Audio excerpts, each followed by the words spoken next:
Hey there folks, my name is Kurn. Welcome back to my channel. Welcome to my channel in the first place. This is episode 10 of The Roottrees Are Dead, although it's technically episode 4? Yeah, 4 of Roottree Mania, because I've finished the main game and I've moved on to Roottree Mania, which could have the subtitle of "Goddamn, keep it in your pants, man."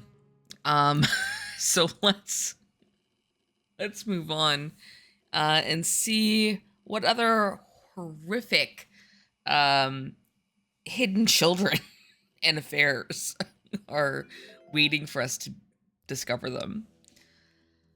Oh boy. Yeah, this is so awkward. You effing jerk. Also effing jerk. This is where we want to get into things a bit more. Mark Clementine is he was in prison. He wanted to see his daughter's graduation, I believe, and then slugged the principal.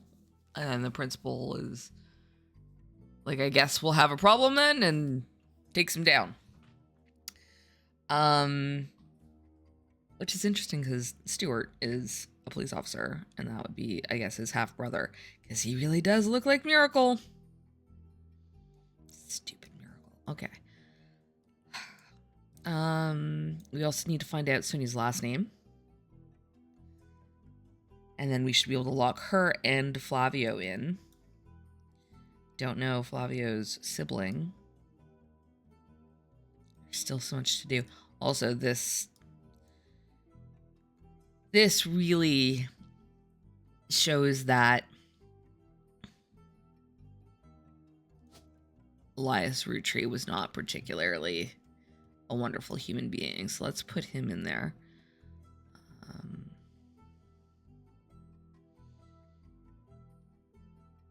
Elias the First.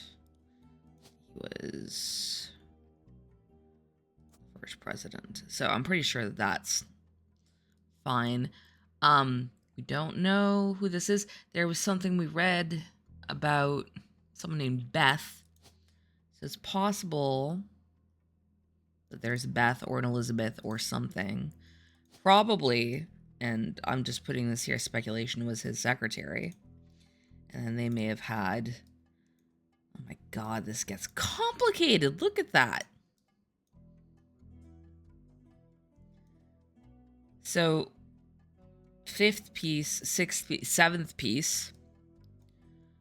Then the next generation, then the free spirits.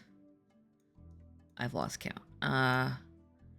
Grandchild, great-grandchild, great-great-grandchild. Let's look at the main thing here. Child, grandchild, great-grandchild. Okay, so it goes all the way down to, like, this generation of, like, you know, the Roottrees sisters and stuff. Oh, that's gonna be a pain. I'm glad that this is all taken care of. It's just the update for Stephanie and Brian having had Carol the night before Christmas. I love that the occupation is baby for some of these. Okay, so that's where we're at. We haven't even uncovered all of the affairs that Guy Hudson presumably had. But I would like to find out more about Mark Clementine. I'm pretty sure that we've looked at all of this.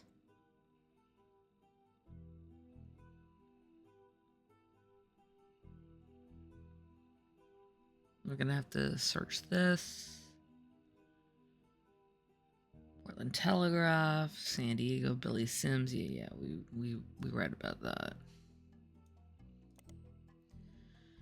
A few sites about true stories focused on and around religion mentioned that in 1950, a gospel singer named Mary once found herself dealing with a real-life baby Moses situation. Apparently, she was a rather prominent supporter of the concept of adoption. Someone decided to test how much they left a baby on her doorstep in a basket. According to the sites, she adopted him without question, raised him as her own son. Though it wasn't national news, in many circles he became known as the basket baby, and he even went on tour with her as he grew up. None of the websites state who the woman or baby were, likely to prevent people from looking into either of the people too closely. From context, you know that it's Mary Beth Clementine, who would later be shunned due to her personal life, and her son Mark, who would later be known as Crocodile Clementine. Okay. Did not really shine any light on anything. A smuggler.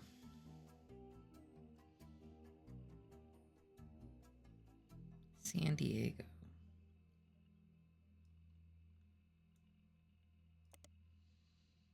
Sandstone Canyon High School.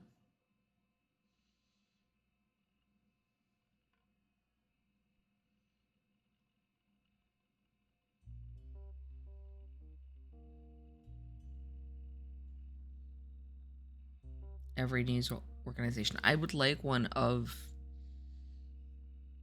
Sandstone Canyon High School, frankly.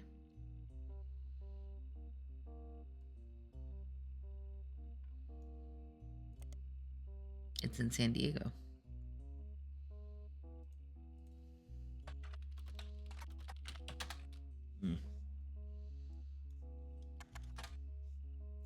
That's the thing. It's like...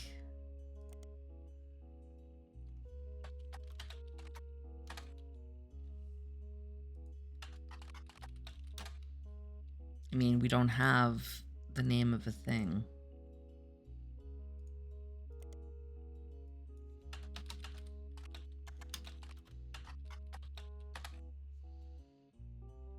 Oh, interesting. Okay. Newstime did a small piece about a fight between Sims and Crocodile, but tried to approach it from a different perspective. Their goal was to paint a picture of the two men involved from others who knew them best. Not only did they manage to interview Sim's wife Carla, as well as multiple staff members at the school, but they hunted down Colleen Webb, Mark's ex-wife. According to the section with Colleen, she and he met when he worked for an airline. She worked in an airport newsstand. He was a drinker and would often have wild mood swings. When he was charged with assault of a fellow pilot in 1975 and lost his job, they divorced. At the time, she was pregnant with their second daughter, and she felt she needed to get out before things got worse. She left him and moved to San Diego to live with her sister, and told her oldest that her dad had to fly planes for the Army. She raised them both by herself, and although she never went through the trouble of changing their names legally, they used the web names so nobody would connect them to her ex-husband. Perfect. Perfect. Wait, what was her first name? Colleen Webb. Colleen Webb. I guess we could say that he was a pilot. We don't know their first names. They went by Webb, but they're still probably Clementines. And they're women. That's about all we really know there.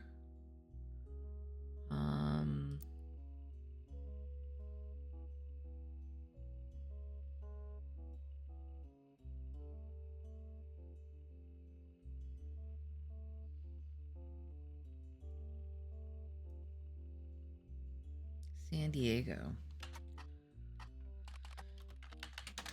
No.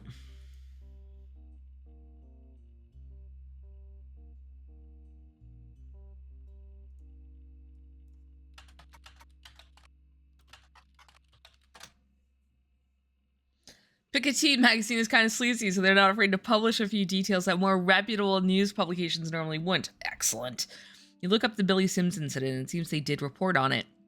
You get a few new bits of information, though it might not be useful. Billy Sims was once arrested for throwing a Molotov cocktail at a company that was found to be testing their products on animals. According to police paperwork, Crocodile Clementine's bail was paid for by Tostarito Jacobson. It was fairly expensive. Piketty interviewed other students that were at the event to find out if anyone knew anything, and the word going around was that Mark Clementine showed up because his daughter Mary was graduating that night. Perfect. Mary Clementine.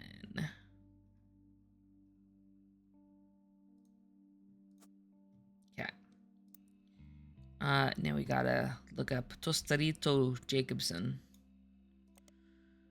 Fuegos Fiesta, a regional Mexican fast food chain, held a competition in 1993 that offered free meals for life to anyone that legally changed their name to Tostarito.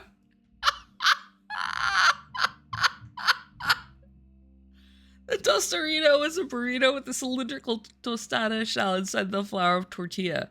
According to a few different sources, Tostarita Jacobson used to be named Lucinda. Oh, that's interesting.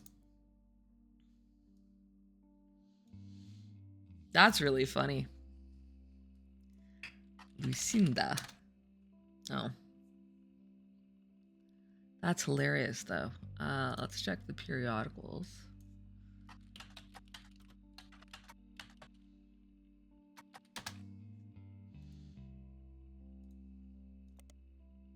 Okay.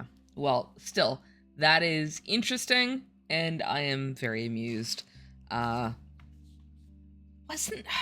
I feel like there was something in the 90s where it's like, if you change your name to this, you get, like, free something for life. I don't know, something like that. Okay. I'm looking at my notes again.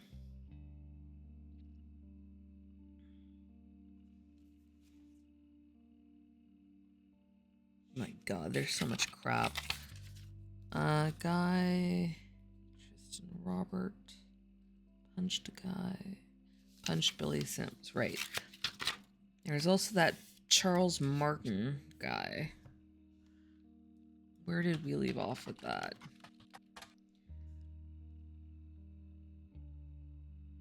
Oh yeah, the Australian dude. And then Robin Martin.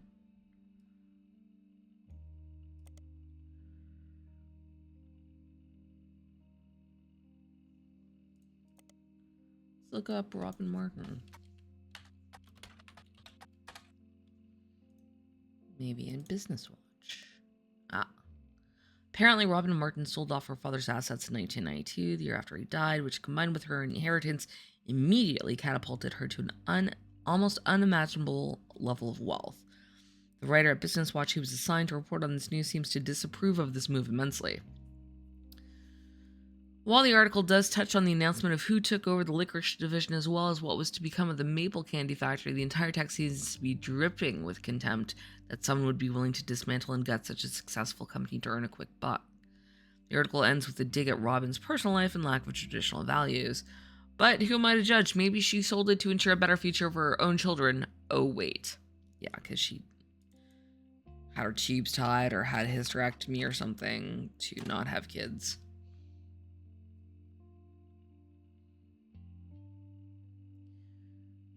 Roottrees is excited to begin a new adventure down under. We're extremely impressed with Charles Martin and feel like this expansion heralds a new era for Roottrees that will last for years to come. Roottrees is founded on family, and Charles' family has also impressed us, especially his daughter Robin. We know she'll continue to steer the ship just as Elias Roottrees' family continues to do so here in the U.S. A.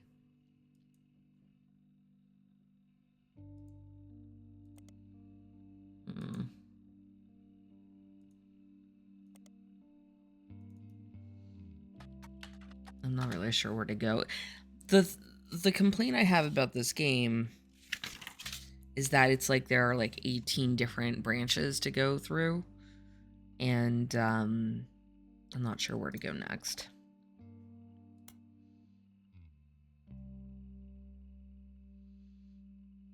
Did I not already?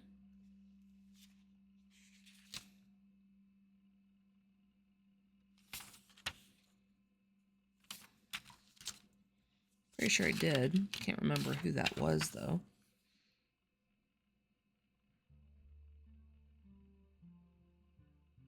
Is that Christine and Steve? Might have been.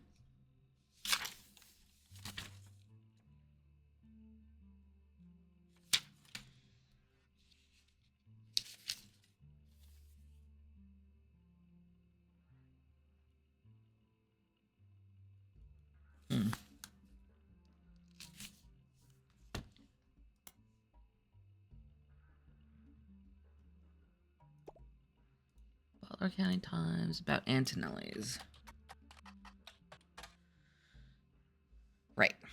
Oh, Rochelle Zimmer. Yeah, it was Christy and Steve. Okay.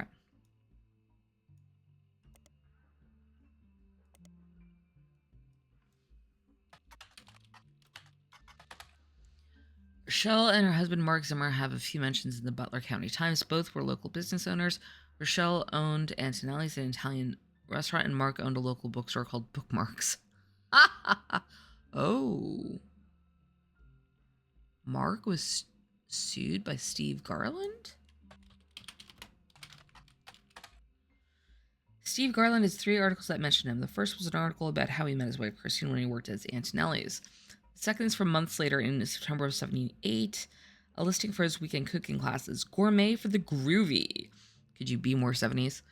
The blurb mentions that he's been giving lessons from his home kitchen for the last month so he can keep an eye on his son. The third was from 91 and is titled Local Author Sued by Former Butler County Resident. It seems that a local author by the name of Mark Zimmer was sued by Garland after Garland saw Zimmer promoting his book Kitchen Tales on television.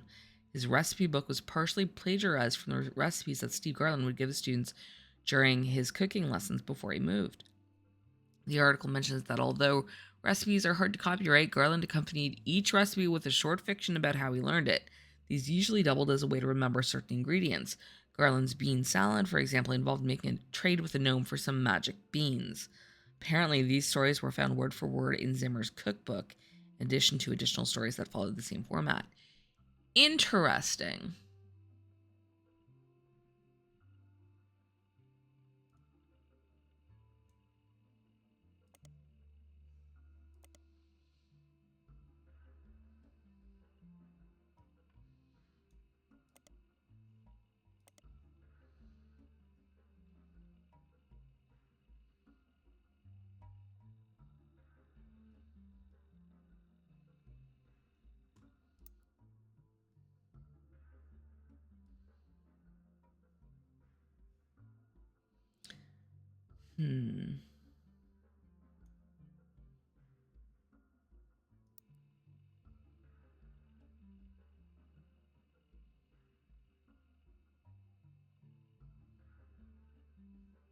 His book, Kitchen Tales, by Mark Zimmer.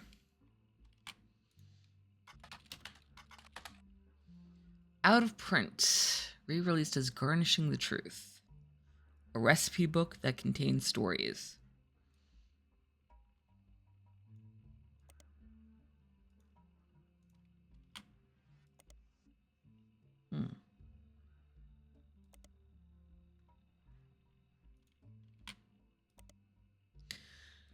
Oh. Garnishing the Truth is a cookbook credited to Garland and Zimmer. It was released in 1994. It was actually quite successful after the duo appeared to promote it on a daytime talk show. There have been multiple printings since. According to a book review, the recipes are accompanied by stories that help the reader remember the ingredients. The reviewer says that seems perfect for learning to cook with the entire family. Which Garland?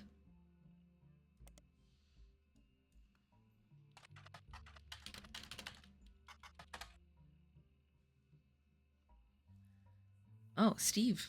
The introduction of this book is a series of acknowledgments from Steve. The first is, Christine, thank you for everything. Your support means the world to me. You are the apple of my eye. The second is, James and Robert, you're becoming amazing men and incredible chefs. I guess I'm a good teacher. The final is to Mark Zimmer. You proved my storytelling approach to recipes could be popular. Without you, this book couldn't exist. There's also a foreword by Mark Zimmer. I first met Steve in 1978 when he taught a cooking class. The next time I saw him was over a decade later when he was suing me for stealing his recipes. Yes, really. So you might wonder what I'm doing in this introduction. Well, it turns out that Steve and I had more in common than we thought. Instead of settling in court, we settled it at McCarran's Brewhouse over a game of darts. They said they'd give us the first drink of the night free for an entire year for mentioning them. By the end of the game, he and I agreed we'd both rather make a ton of money together than spend a ton of money on lawyers. It's pretty rare to meet your best friend so late in life, but when I decided to retire, I moved to Boston just so we could hang out. So if you're browsing this book in a bookstore, please buy our book. We need more money for when the free beer runs out in the bookstore. Could probably use the sale. Okay, that's funny.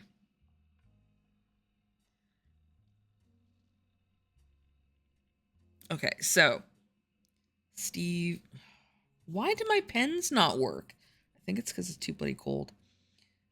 Steve Garland and Christine had James and Robert.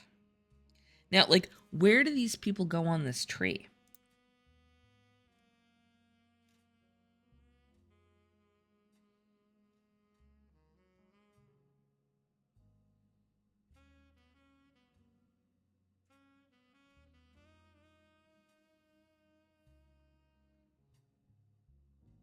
These are girls. So it's not there.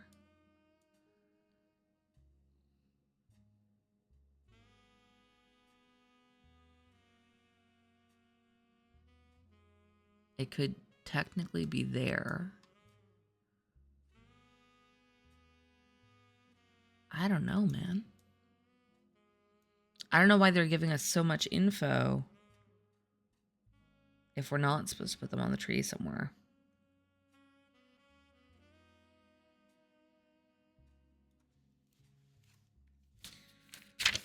Looking through my notes again. Where is Steve? Christine. Christine Farrow.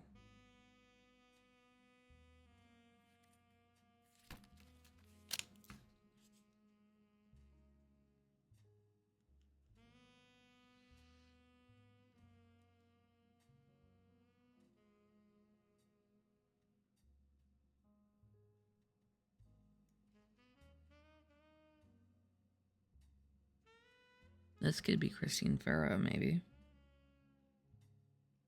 Have I already put them somewhere on the friggin'... No, I haven't.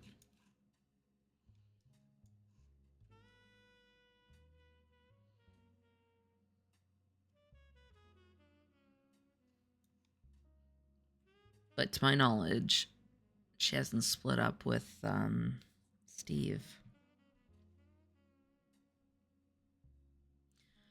I need pictures of these people, to be honest.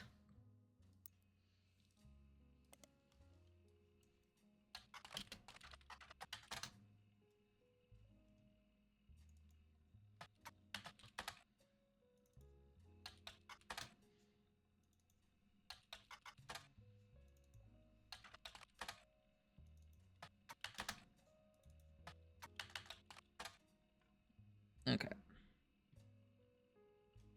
That's a swing and a miss. That's a whole little bit of family right there.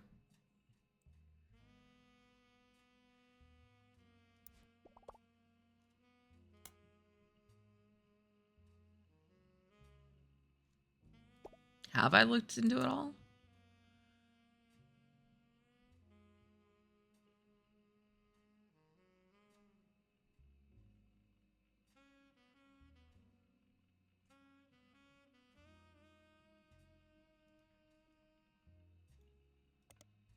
Oh. McCarran's Brewhouse is a pub in Boston. They have a website. Apparently, the bar has been around a long time. On the site, there's a list of famous people that have had a drink there, including former President of the United States, not of the Roottrees Company, Kennedy.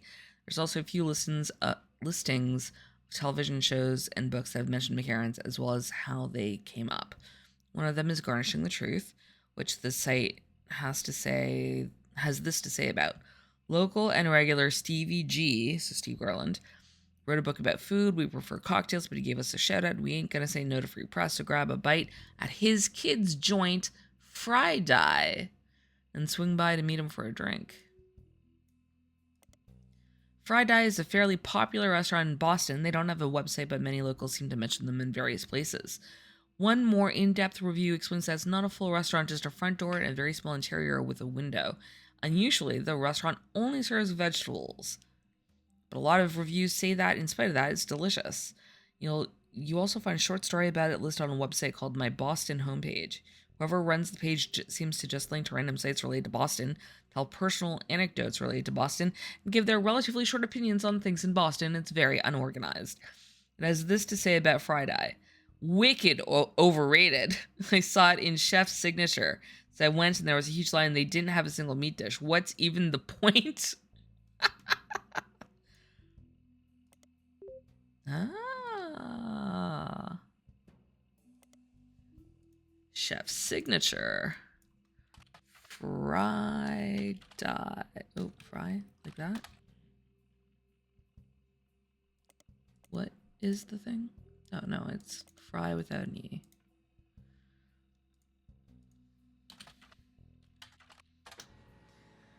Chef's signature covered fry dye less than a year ago, right around the time you were doing your initial investigation.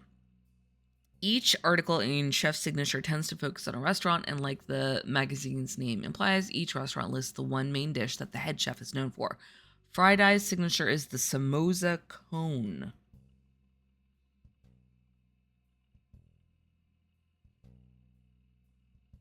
Writing that down. Cover and main article has been added to your evidence. Oh boy. Oh boy. Oh boy. Dost I detect red hair?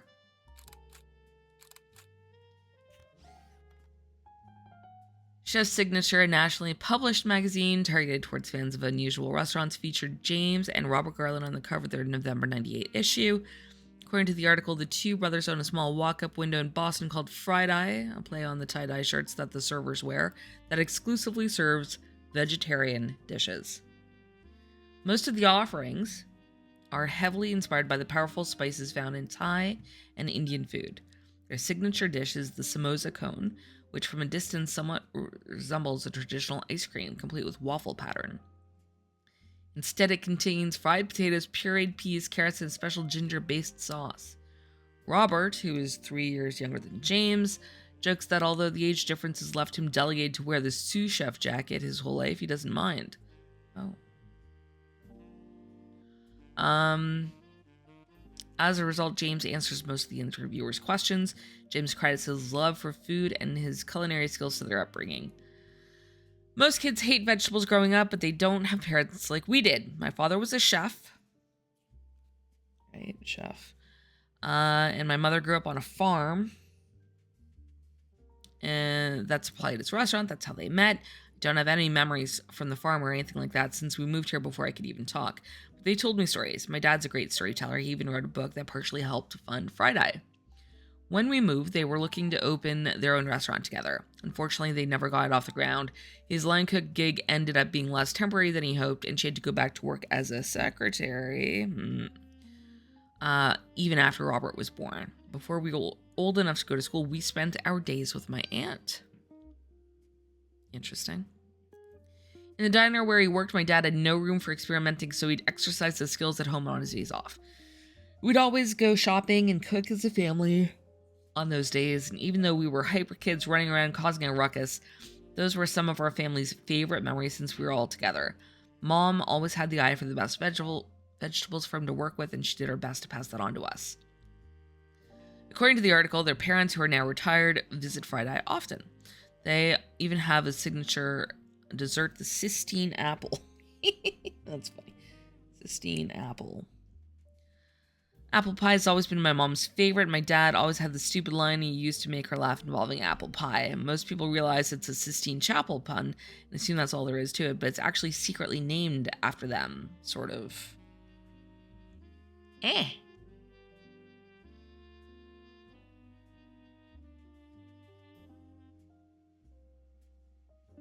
Oh, that's interesting. Now I'm thinking.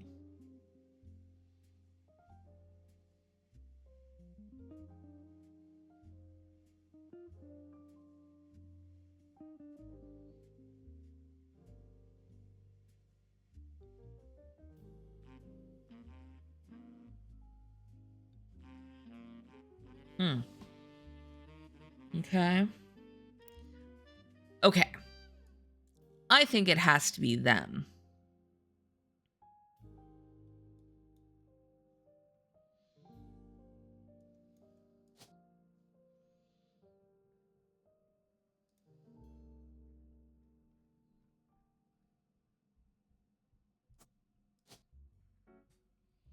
Like, I'm pretty sure.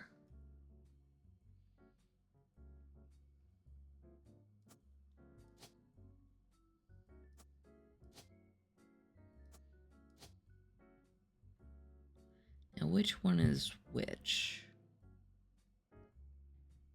I think that's probably James, and then that's Robert. And this is Pharaoh.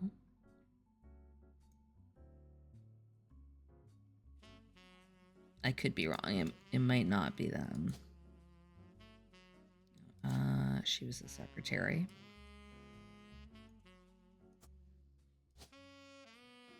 And this is Mark Zimmer.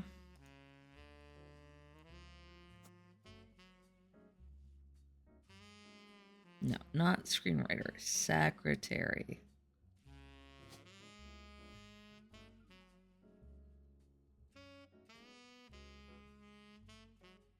Let me go look at the photos again.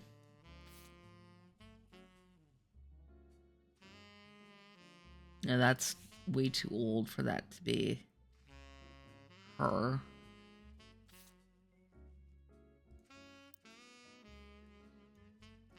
Okay, what if it's... No. Okay, so we're going to go back to this. But I don't think that they broke up. So, I are confused.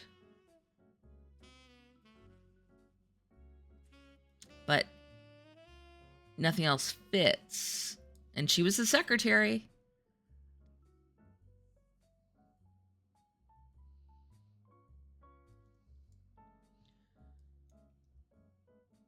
We have 1, 2, 3, 4. We have 4 people. So there's a mistake in there somewhere.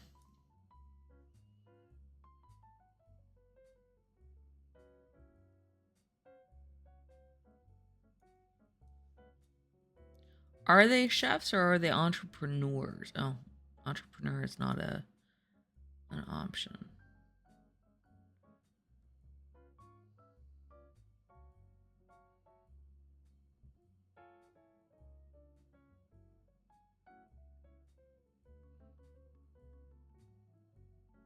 Okay. And I've already tried swapping the photos. But I think that that's the right configuration.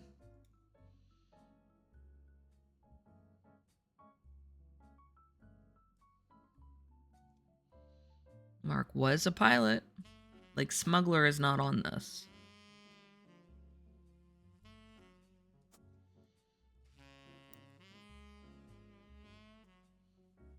Oh, here, let's put in, like, the actual mugshot. That did not do anything. Okay.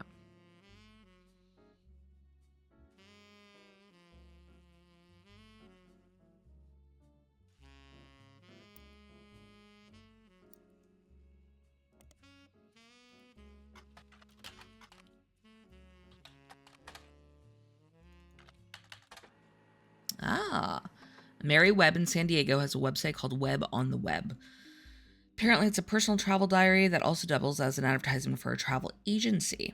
There are descriptions of Mary's services, including booking flights and cruises. Almost all of them involve extremely niche audiences. It seems Mary is the #1 agent when it comes to booking spiritual vacations aboard ghost ships and in specific hotel rooms that are said to be haunted. She also has a dedicated section for more traditional, modern cruises that cater to specific groups, such as fans of boy bands. Interesting.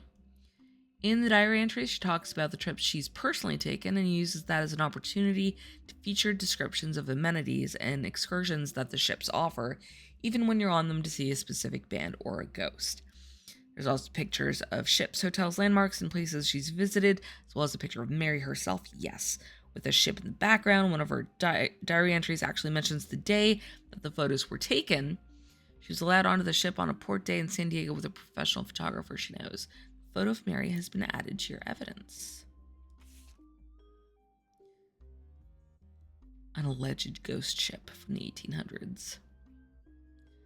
A company called Corporate Composition Photography.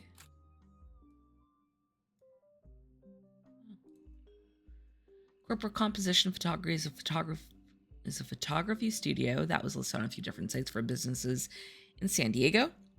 It seems to have been possible to hire them to take professional quality photos for businesses of all sorts. As far as you can tell, it appears to no longer exist.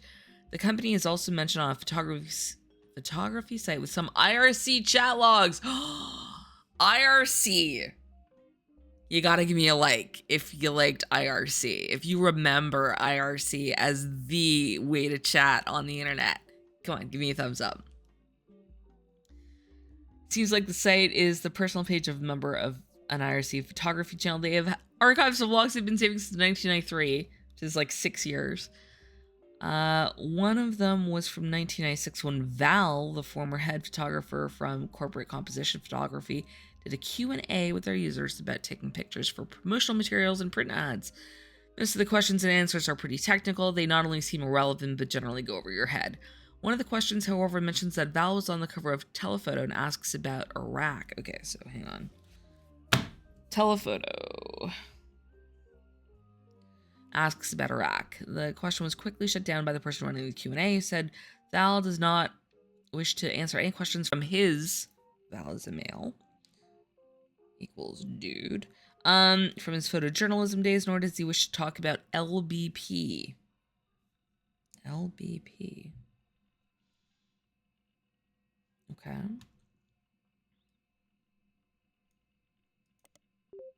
Nice. Okay, let's go back to the tree. Mary Webb. She is a travel agent. Oh, come on.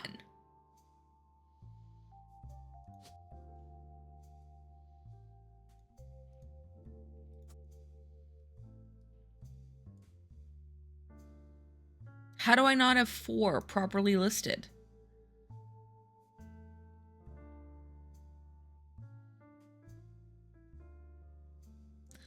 One, 2, 3. I've got 5 that I think are correct.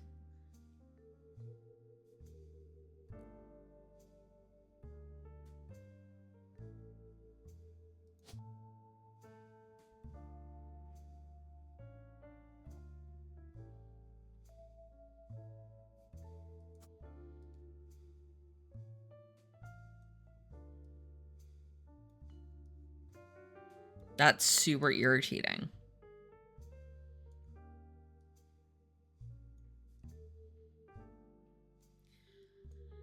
But maybe these aren't in the right spot. But I don't know where else they would go. Down here? That would imply that this person married somebody else.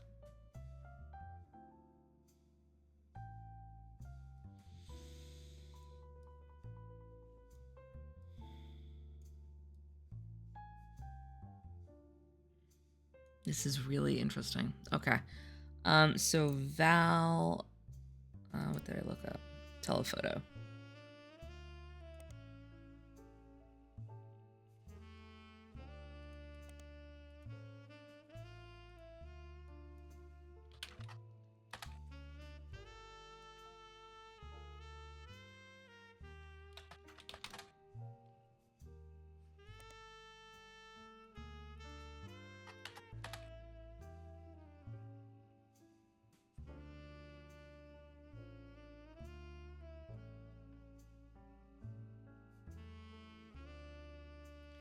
He didn't want to talk about not the Lebanese pound, not lower back pain, not Lebanese pain. No, maybe the Louisiana Board of Pharmacy. Search building. Okay, luxury bridal photography or Lincoln baby photography. One of those two.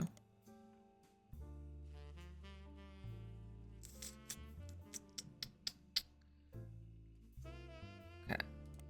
So then it's probably Lincoln baby photography. There we go.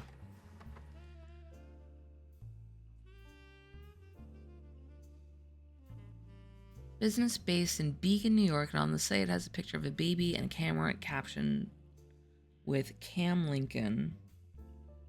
Cam Lincoln. Val Lincoln, I guess.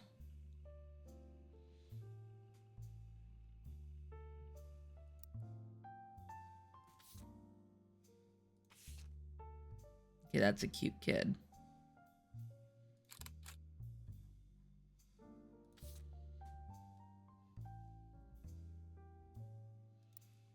So now if I look up Val Lincoln, there we go. Val Lincoln was featured in Telephoto. The cover, which features one of his photos, as well as portions of the article, have been added to your evidence.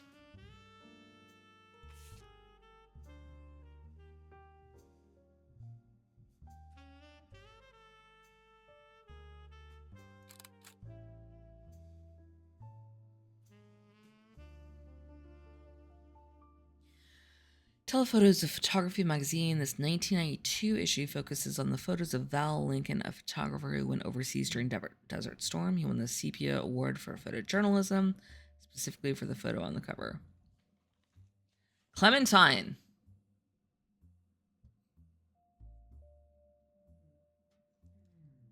Interesting.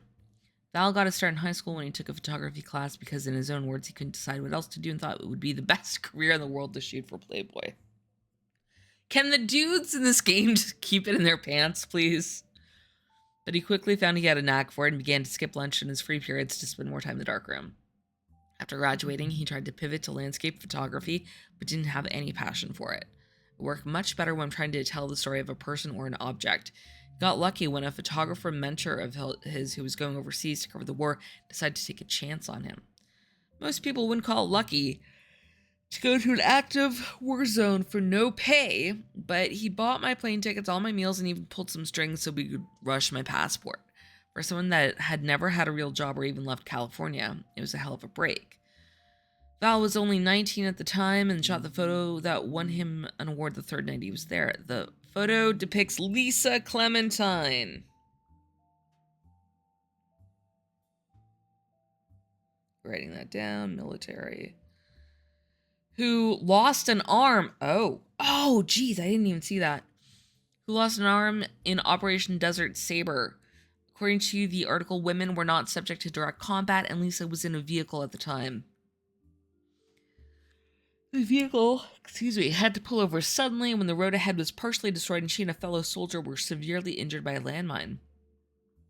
Val says, I ran into Lisa just after her surgery and took this picture. Then, until she shipped out, I kept finding excuses to go back and take more pictures of her.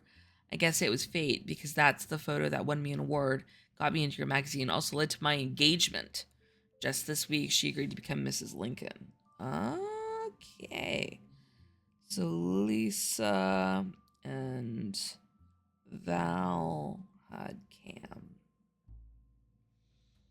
Okay, so that's how that fits in. So that's Lisa.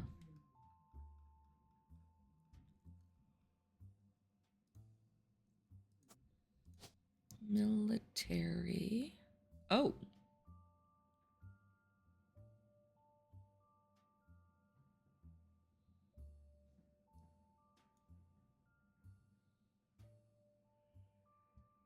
Huh. One sec.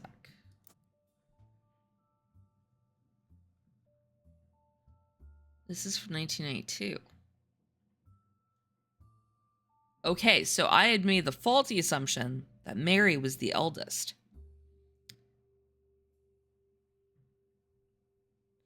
Oh, okay. No, I got it. I figured it out.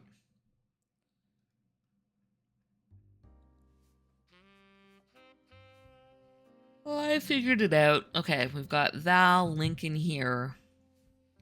Mary was the youngest.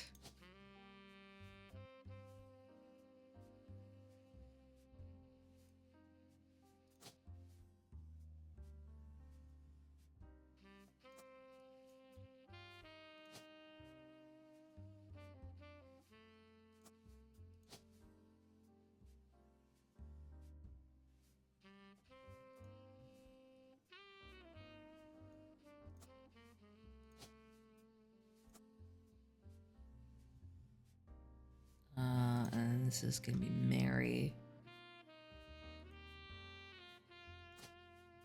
She's a travel agent. Oh, crap. I mean, good, but crap.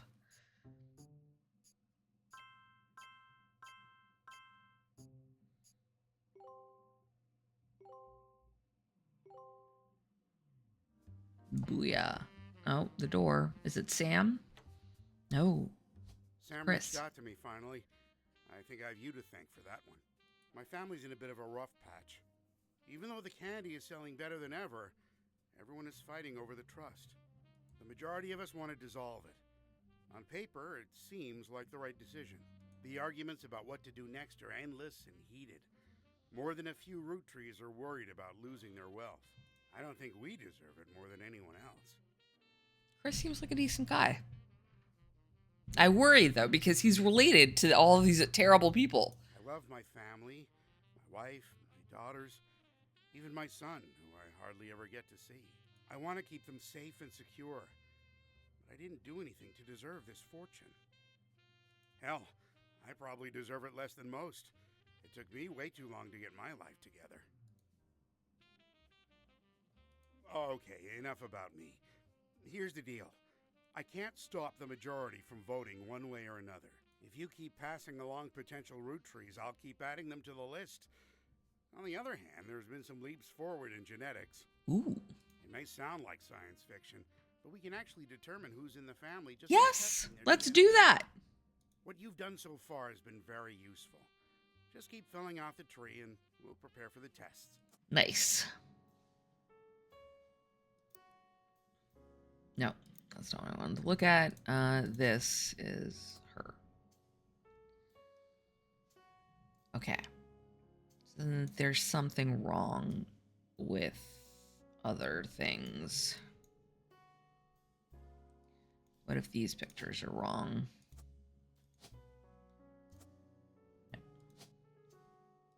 Oops. I do think that this is the correct config, but I'm not sure. So one, okay. So if switching that around didn't make a difference, then maybe there's something wrong with Flavio Suarez.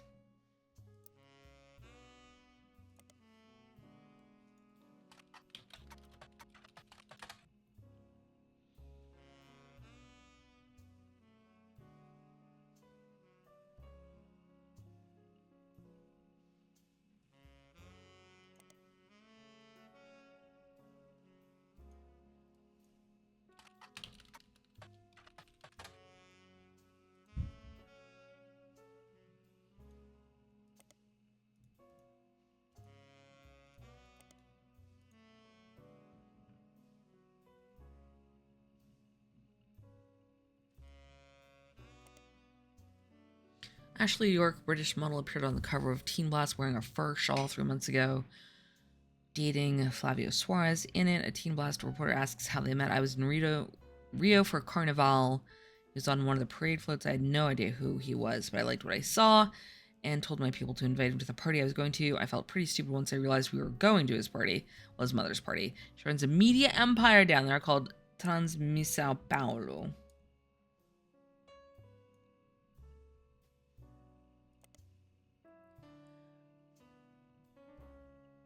Okay, so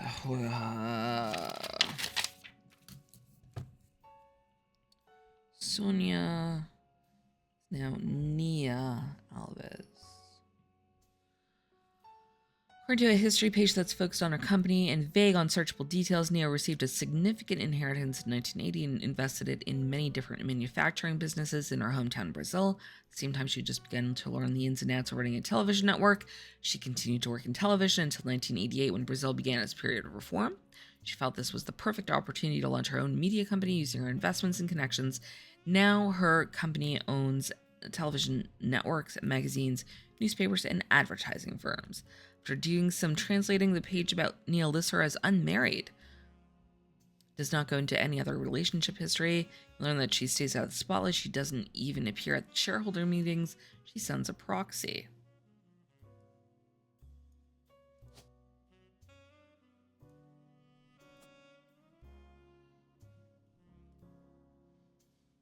Well, bloody hell. She is a friggin' media mogul. Like, what else do you want?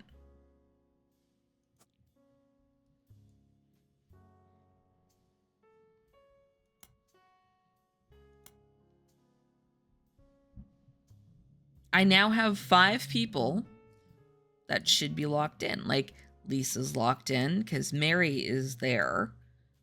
And Lincoln Val and Cam are locked in. So Lisa would be locked in if I had put her picture in instead of Mary's first.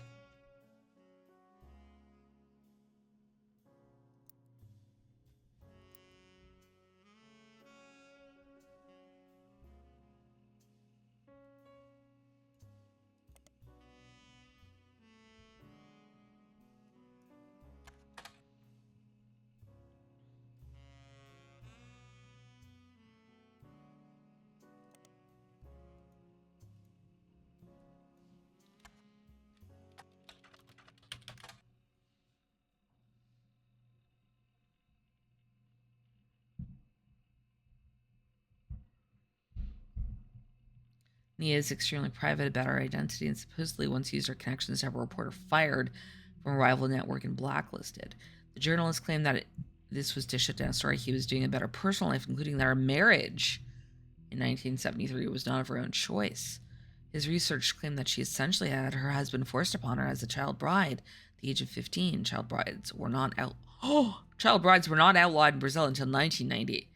It also claims that past appearances with her husband have been for show, they do not live together, and that she resents her own parents for the arrangement. The final claim was that she must have made her money under the table through nefarious and possible illegal means during Brazil's dictatorship, as his research uncovered that she could not possibly have earned enough to start a media company otherwise. After making the statement, the reporter went into hiding in fear of his safety. Well, damn.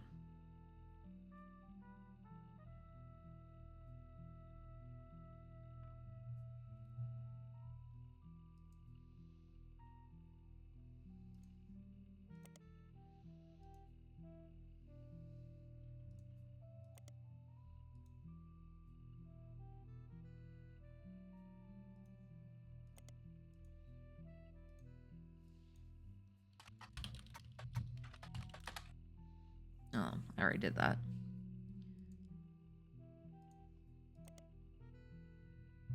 Huh.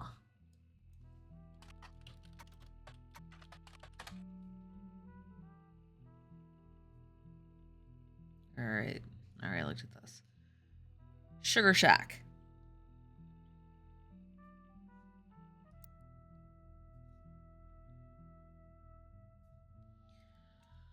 What if he is now a media mogul? No.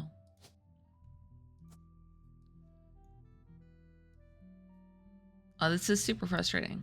Also, I apologize if you can hear it, but the people above me are doing vacuuming.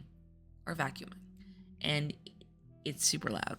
Anyway, I hope you can't hear it.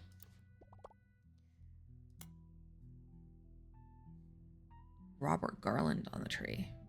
Can I?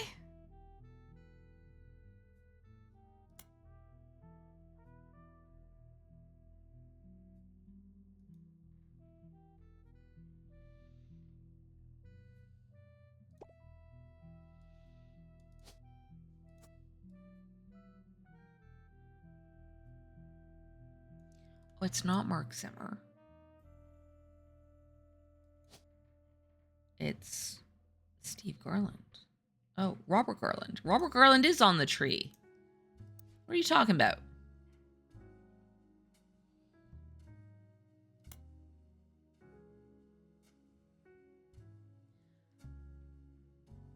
Guy's second affair is the only applicable spot for 2 siblings of that age.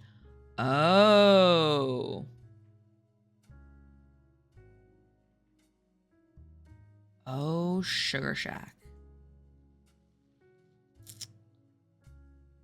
Okay.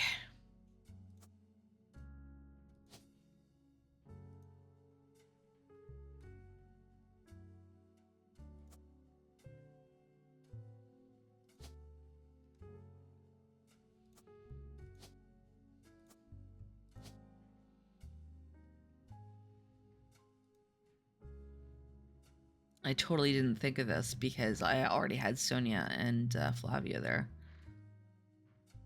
What's his name? Robert.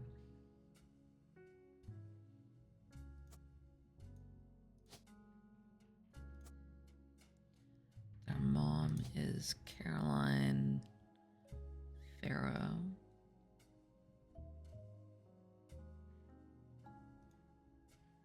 Christine, rather.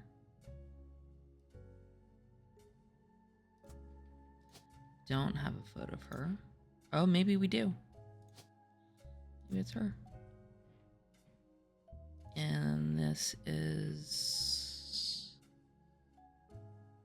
Steve Garland. Yeah, I got the whole wrong name there.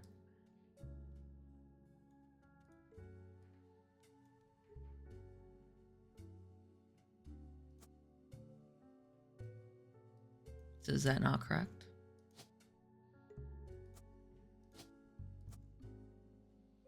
I still think that's the right config.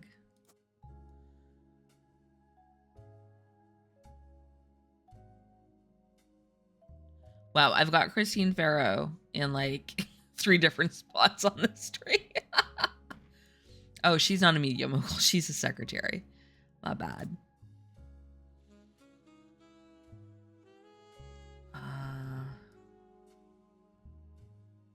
This could be Sonia Alves.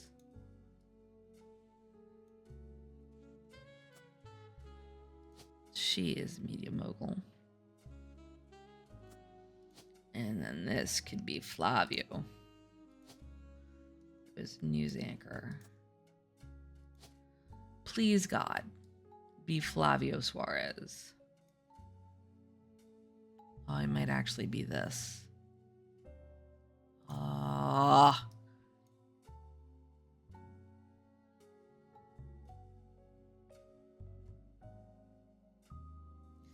They did split up, right? Suarez. I don't even remember who.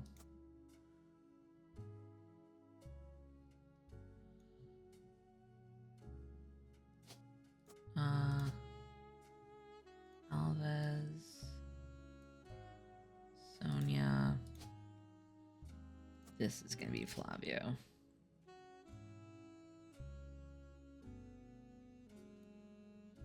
Pretty sure.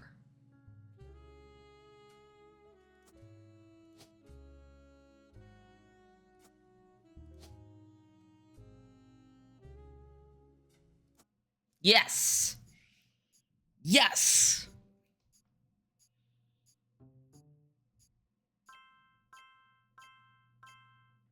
Solid. And I knew that was the right config. Nice. Oh my God. Okay. Okay. That's been an hour. My brain is fried, yo. Thank you for tuning in. Throw me a like if you liked IRC. Throw me a like if you appreciate my persistence in getting Flavio onto this stupid family tree. Throw me a like if you're enjoying this series, and smash that subscribe button. It super helps me out. Thank you so much for watching, and I will catch you next time.